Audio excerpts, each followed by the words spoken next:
नमस्कार दोस्तों, आप सभी का हमारी आज की रोमांचक कहानी में हार्दिक स्वागत है। अगर आप हमारे चैनल पर पहली बार आए हैं, तो सब्सक्राइब करना ना भूलें और बेल आइकन दबाकर सभी नई कहानियों का आनंद लें। आज की कहानी बेहद खास और दिलचस्प होने वाली है, इसलिए लास्ट तक जरूर सुनें, आपको बहुत मजा आने वाला है। तो बिना किसी देरी के चलिए कहानी शुरू करते हैं। एक ब्राह्मण दरिद्रता से बहुत दुखी होकर राजा के यहाँ धन याचना करने के लिए चल पड़ा।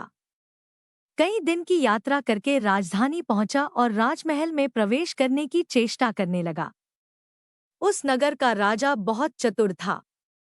वह सिर्फ सुपात्रों को दान देता था। याचक सुपात्र है या कुपात्र, इसकी परीक्षा होती थी। परीक्षा के लिए राजमहल के चारों दरवाजों पर उसने समुचित व्यवस्था कर रखी थी। ब्राह्मण ने महल के पहले दरवाजे में प्रवेश किया ही था कि एक वेश्या निकलकर सामने आई। उसने राजमहल में प्रवेश करने का कारण ब्राह्मण से पूछा। ब्राह्मण ने उत्तर दिया कि मैं राजा से धन याचना के लिए आया हूँ, इसलिए मुझे राजा से मिलना आवश्यक है ताकि कुछ धन प्राप्त कर अपने परिवार का गुजारा कर लूं। वेश्या ने कहा, महोदय, आप राजा के पास धन मांगने जरूर जाएं, पर इस दरवाजे पर तो मेरा अधिकार है। मैं अभी काम पीड़ित हूँ। आप यहाँ से अंदर तभी जा सकते हैं जब मुझसे रमण कर ले, अन्यथा दूसरे दरवाजे से जाइए। ब्राह्मण को वेश्या की शर्त स्वीकार न हुई। अधर्म का आचरण करने की अपेक्षा दूसरे द्वार से जाना उन्हें पसंद आया। वहां से लौट आए और दूसरे दरवाजे पर जाकर प्रवेश करने लगे। 2 ही कदम भीतर पड़े होंगे कि एक प्रहरी सामने आया। उसने कहा, इस दरवाजे पर महल के मुख्य रक्षक का अधिकार है। यहाँ वही प्रवेश कर सकता है जो हमारे स्वामी से मित्रता कर ले। हमारे स्वामी को मांसाहार अति प्रिय है। भोजन का समय भी हो गया है, इसलिए पहले आप भोजन कर लें, फिर प्रसन्नतापूर्वक भीतर जा सकते हैं। आज भोजन में हिरण का मांस बना है। ब्राह्मण ने कहा कि मैं मांसाहार नहीं कर सकता, यह अनुचित है। प्रहरी ने साफ साफ बता दिया कि फिर आपको इस दरवाजे से जाने की अनुमति नहीं मिल सकती। किसी और दरवाजे से होकर महल में जाने का प्रयास कीजिए। ब्राह्मण तीसरे दरवाजे में प्रवेश करने की तैयारी कर ही रहा था कि वहां कुछ लोग मदिरा और प्याले लिए बैठे मदिरा पी रहे थे। ब्राह्मण उन्हें अनदेखा करके घुसने लगा तो एक प्रहरी आया और कहा, थोड़ा हमारे साथ मद्य पियो तभी भीतर जा सकते हो। यह दरवाजा सिर्फ उनके लिए है जो मदिरापान करते हैं। ब्राह्मण ने मद्यपान नहीं किया और उल्टे पांव चौथे दरवाजे की ओर चल दिया। चौथे दरवाजे पर पहुंचकर ब्राह्मण ने देखा कि वहां जुआ हो रहा है। जो लोग जुआ खेलते हैं वे ही भीतर घुस पाते हैं। जुआ खेलना भी धर्म विरुद्ध है। ब्राह्मण बड़े सोच विचार में पड़ गया।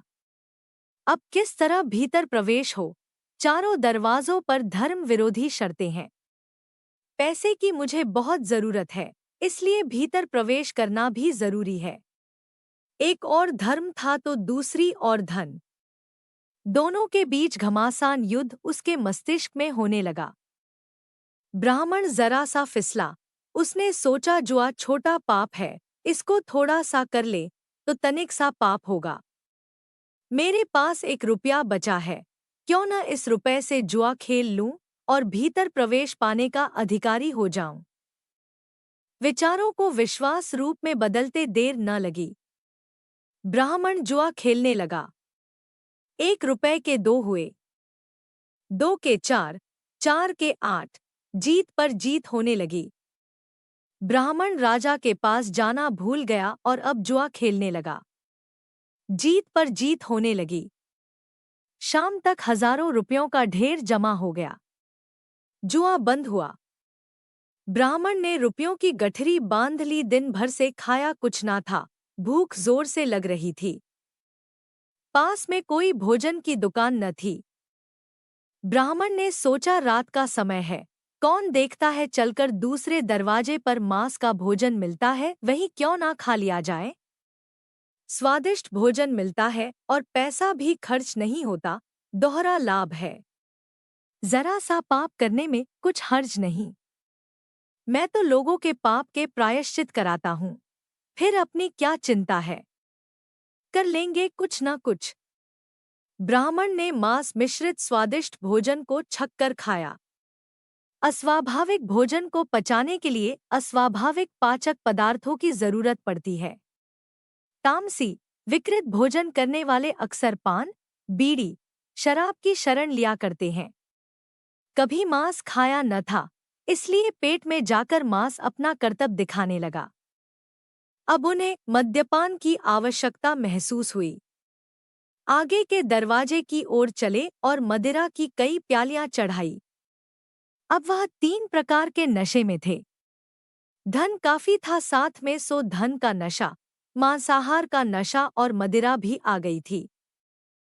कंचन के बाद कुछ का, सुरा के बाद सुंदरी का ध्यान आना स्वाभाविक है। पहले दरवाजे पर पहुंचे और वेश्या के यहाँ जा विराजे। वेश्या ने उन्हें संतुष्ट किया और पुरस्कार स्वरूप जुए में जीता हुआ सारा धन ले लिया। एक पूरा दिन चारों द्वारों पर व्यतीत करके दूसरे दिन प्रातःकाल ब्राह्मण महोदय उठे। वेश्या ने उन्हें घृणा के साथ देखा और शीघ्र घर से निकाल देने के लिए अपने नौकरों को आदेश दिया।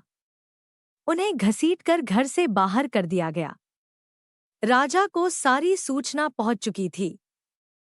ब्राह्मण फिर चारों दरवाजों पर गया और सब जगह खुद ही कहा कि वह शर्तें पूरी करने के लिए तैयार है, प्रवेश करने दो। पर आज वहां शर्तों के साथ भी कोई अंदर जाने देने को राजी नहीं हुआ। सब जगह से उन्हें दुत्कार दिया गया। ब्राह्मण को न माया मिली न राम। जरा सा पाप करने में कोई बड़ी हानि नहीं है, यही समझने की भूल में उसने धर्म और धन दोनों गवा दिए। हम भी अपने ऊपर विचार करें, कहीं ऐसी ही गलतियां हम भी तो नहीं कर रहे हैं। प्रवेश द्वार पर काम, क्रोध, लोभ, मोह के 4 पहरेदार बैठे हुए हैं। वे जीव को तरह तरह से बहकाते हैं और अपनी ओर आकर्षित करते हैं। यदि जीव उनमें फंस गया तो पूर्व पुण्यों रूपी गांठ की कमाई भी उसी तरह दे बैठता है जैसे कि ब्राह्मण अपने घर का 1 रुपया भी दे बैठा था। जीवन इन्हीं पाप के जंजालों में व्यतीत हो जाता है और अंत में वेश्या स्वरूपी ममता के द्वार से दुत्कारा जाकर रोता पीटता इस संसार से विदा हो जाता है। तो प्यारे दोस्तों, यह थी हमारी आज की शानदार और रोमांचक कहानी। आपको यह कहानी कैसी लगी, हमें कमेंट करके जरूर बताएं। आपकी राय हमारे लिए बहुत कीमती है। अगर कहानी पसंद आई हो तो लाइक जरूर करें, इसे अपने दोस्तों के साथ शेयर करें और हमारे चैनल को सब्सक्राइब करना ना भूलें, ताकि आप आने वाली मज़ेदार कहानियों को मिस ना करें। तो चलिए, मिलते हैं अगले वीडियो में एक नई दिलचस्प कहानी के साथ। धन्यवाद।